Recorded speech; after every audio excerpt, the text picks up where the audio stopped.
Alors comment faire en sorte que les vidéos prises avec votre téléphone ressemblent moins à des vidéos de téléphone et plus à quelque chose que vous verriez au cinéma?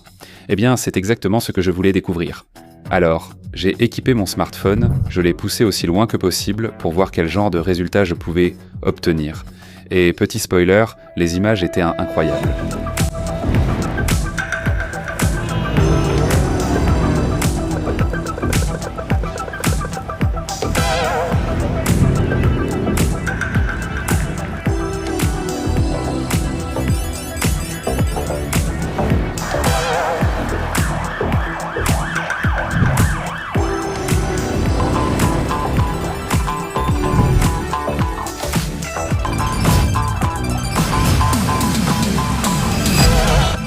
D'accord, maintenant je veux juste commencer en étant vraiment honnête avec vous, d'accord? Je n'étais pas sûr que ça allait fonctionner.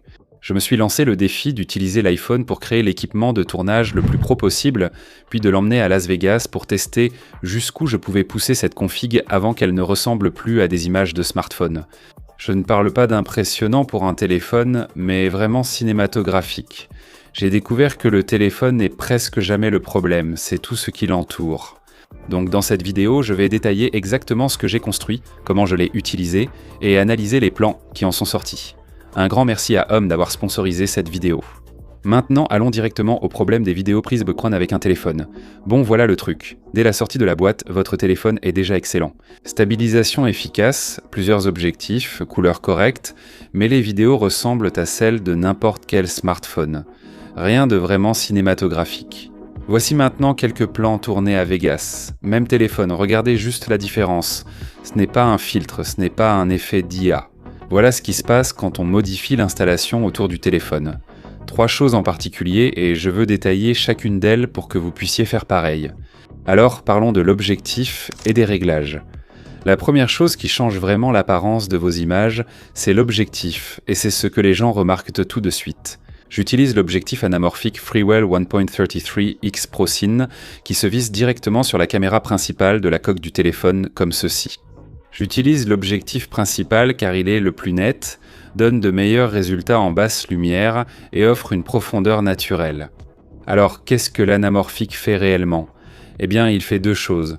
Premièrement, il élargit votre champ de vision et vous donne ce cadre ultra large cinématographique avec les bandes noires en haut et en bas. Votre cerveau perçoit cela comme un film, pas une vidéo de téléphone. On ne peut pas obtenir ce résultat juste en recadrant en post-production. L'image respire différemment.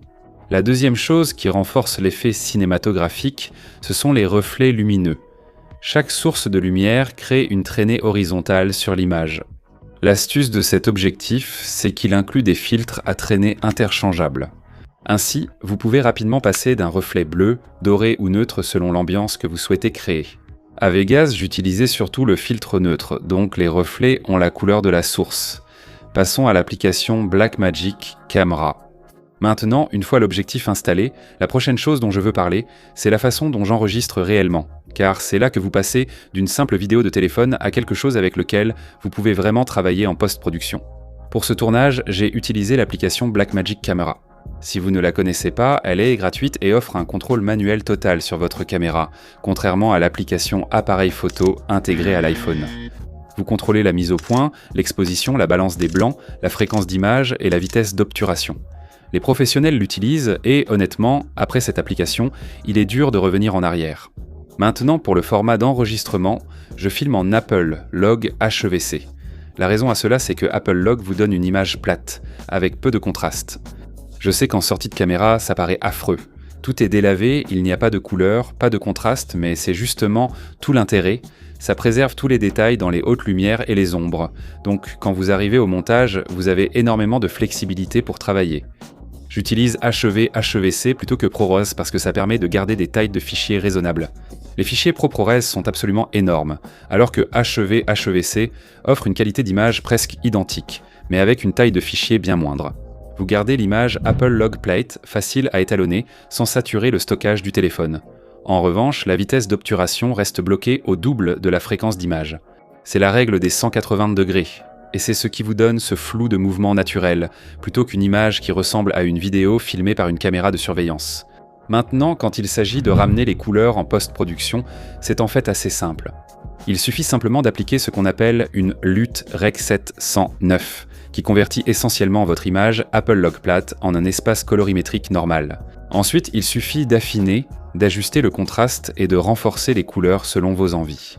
C'est une étape de plus, mais elle donne vraiment l'impression que les images proviennent d'un appareil supérieur à un téléphone. Votre objectif et la configuration de la caméra sont réglés. Mais même ainsi, si la caméra tremble ou les mouvements semblent amateurs, les images n'auront pas un rendu cinématographique. Et c'est là qu'un stabilisateur professionnel entre en jeu. La plupart des gens pensent bon qu'un stabilisateur ne fait que stabiliser vos images. Et oui, il fait ça, mais il fait aussi bien plus que ça. Le stabilisateur que j'ai choisi pour ce tournage est le nouvel Osmo MT3 Pro. C'est un stabilisateur plus grand que celui que j'utilise habituellement, mais je voulais quelque chose qui puisse supporter une charge plus lourde. Ce stabilisateur est ce qu'on appelle un stabilisateur hybride, ce qui veut dire qu'il n'est pas seulement conçu pour les smartphones. Il a une capacité de charge de 2,5 kg, soit 5,5 livres, ce qui signifie qu'il peut supporter un appareil photo réflexe, un appareil photo hybride, un smartphone entièrement équipé comme celui que j'utilise, ainsi que des caméras d'action. Ce stabilisateur peut facilement gérer l'iPhone XR Pro Max, qui c'est le plus grand iPhone, l'objectif anamorphique, un microphone, un disque dur externe, le tout sans solliciter le moteur. À titre indicatif, par le passé, j'ai utilisé le V3 Ultra. Ce stabilisateur est un petit modèle pliable de poche, idéal si vous filmez uniquement avec votre téléphone. J'ai réalisé une vidéo entière à ce sujet, je mettrai le lien ci-dessous. Ensuite, il y a le M7, qui pendant de nombreuses années a été mon stabilisateur pour smartphone préféré, car il peut supporter le poids d'objectifs et de filtres supplémentaires. Considérez ces deux-là comme le bébé et le grand frère, mais le MT3 Pro c'est le papa. C'est le stabilisateur que vous choisissez si vous voulez une configuration entièrement équipée et que vous avez besoin de cette capacité de charge supplémentaire. Que peut faire ce stabilisateur pour des résultats plus cinématographiques ? Pour moi, la fonction la plus remarquable est le suivi par IA. Ce n'est pas juste une stabilisation ou un suivi basique. Il se verrouille sur votre sujet et le suit intelligemment. Personnes, voitures, animaux, voire bâtiments. Plusieurs façons de l'utiliser existent. Vous pouvez dessiner un cadre autour de votre sujet sur l'écran détachable, puis le suivi se verrouillera sur votre sujet et le suivra dans l'image. Ou si vous vous filmez vous-même ou quelqu'un d'autre, vous pouvez simplement faire un geste « OK » et il va les reconnaître et commencer à les suivre automatiquement. Ça peut paraître anodin, mais quand vous êtes vraiment en train de filmer, ça accélère énormément tout le processus. Ce que j'apprécie aussi avec ce stabilisateur, c'est l'écran détachable et la télécommande. Car lors de plans au ras du sol, comme filmer des pieds traversant une rue animée, l'écran du téléphone devient presque inutile. Vous devinez votre cadrage, mais avec cette configuration, l'écran est orienté vers vous, où vous pouvez simplement le détacher et il s'incline vers le haut. Donc même si la caméra est littéralement à quelques centimètres du sol, vous pouvez toujours voir exactement ce que vous filmez. Le cadrage, la composition, le suivi, tout reste visible. Et ça fait une énorme différence quand vous essayez d'obtenir les plans cinématographiques les plus réfléchis. Il offre aussi plusieurs modes de prise de vue intégrés, tels que suivi panoramique, mode POV et bien d'autres. Et c'est là que les choses deviennent un peu plus créatives. Vous ne faites plus que stabiliser vos images, vous contrôlez réellement la façon dont la caméra se déplace. Maintenant, facilement, l'un de mes modes préférés est le mode Inception. C'est là que le stabilisateur effectue une rotation complète de 360 degrés tout en gardant tout fluide et contrôlé. Vous pouvez vraiment être créatif avec ça. Pour l'un des plans à Las Vegas, j'ai posé le stabilisateur directement au sol, je l'ai mis en mode Inception et je l'ai pointé droit vers le haut, vers l'Arc de Triomphe. Un mouvement parfaitement régulier.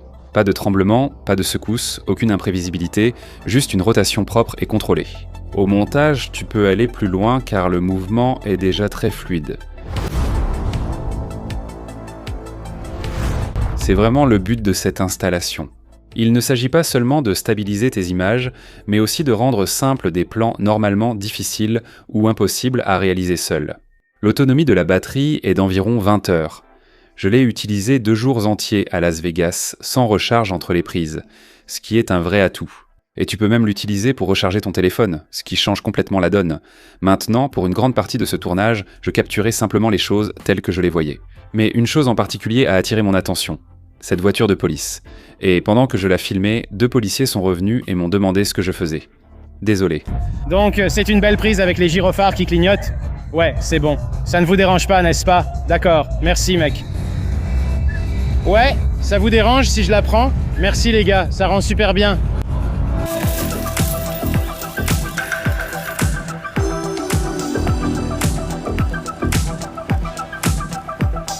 Je peux te prendre en photo devant la voiture, ça va?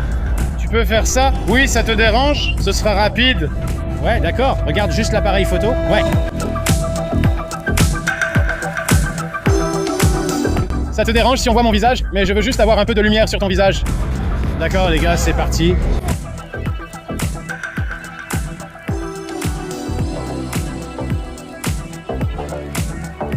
Autre point marquant avec cette configuration, je n'ai jamais eu l'impression que le stabilisateur peinait. Auparavant, j'ai ajouté des objectifs et filtres au stabilisateur, mais il devenait impossible à équilibrer ou le moteur était trop sollicité, endommageant le stabilisateur. Mais le NT3 Pro ne donne pas l'impression d'être limité quand on commence à monter une configuration pour smartphone en ajoutant des objectifs anamorphiques, des accessoires, différentes configurations. On n'a pas envie de se demander sans cesse si les moteurs vont tenir le coup. Celui-ci gère tout simplement. Pas de difficulté, pas d'hésitation, juste des performances solides. Donc si vous êtes quelqu'un qui veut aller au-delà des simples vidéos de smartphone et vraiment construire une configuration capable d'offrir des résultats cinématographiques de façon constante. C'est le genre d'outil qui rend cela possible, parce qu'à ce stade, ce n'est plus vraiment une question de téléphone, mais plutôt de la façon dont vous choisissez de l'utiliser. Jusqu'où peut-on pousser un smartphone avant qu'il n'ait plus l'air d'un smartphone?